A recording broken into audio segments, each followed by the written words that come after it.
નમસ્કાર. ધોરણ 6 માં જે નકશો સમજીએ પાઠ આવે છે કે નકશો સમજીએ પાઠને આપણે સરળ રીતે સમજવા માટે અને નકશાની આપણે શેમાં વર્ગીકરણ કરી શકીએ છીએ તે સમજવા માટે આ સરસ મજાનો ચાર્ટ બનાવેલો છે. અહીં તમે જોઈ શકો છો કે નકશાની અંગ્રેજીમાં આપણે મેપ તરીકે ઓળખીએ છીએ. હવે જો નકશાના મહત્વના બે પ્રકાર છે જેને બે ભાગમાં આપણે વર્ગીકરણ કરી શકીએ છીએ.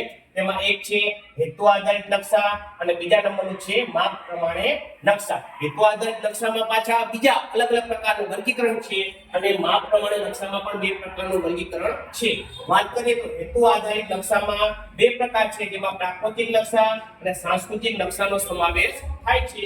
જ્યારે માપ પ્રમાણેના નકશામાં મોટા માપના નકશા અને નાના માપના નકશાનો સમાવેશ થાય છે. થોડાક આગળ વધીએ તો પ્રાકૃતિક નકશા અને સાંસ્કૃતિક નકશાના પાછા અલગ અલગ પ્રકારો વર્ગીકરણ કરવામાં આવે છે.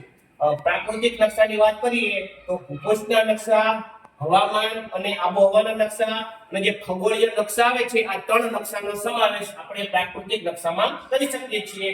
અને સાંસ્કૃતિક નકશામાં કે સાંસ્કૃતિક નકશામાં આપણે રાજકીય નકશા હોય, ઔદ્યોગિક એટલે ઉદ્યોગોના નકશા હોય અને જે ઐતિહાસિક નકશા હોય છે આ ત્રણેય નકશાનો સમાવેશ આપણે સાંસ્કૃતિક નકશામાં કરી શકીએ છીએ.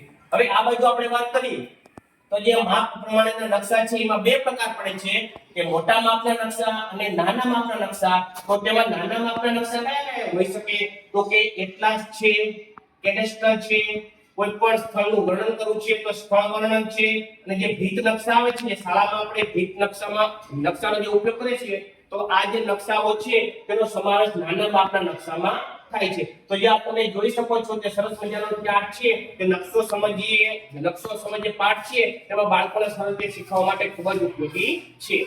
આભાર.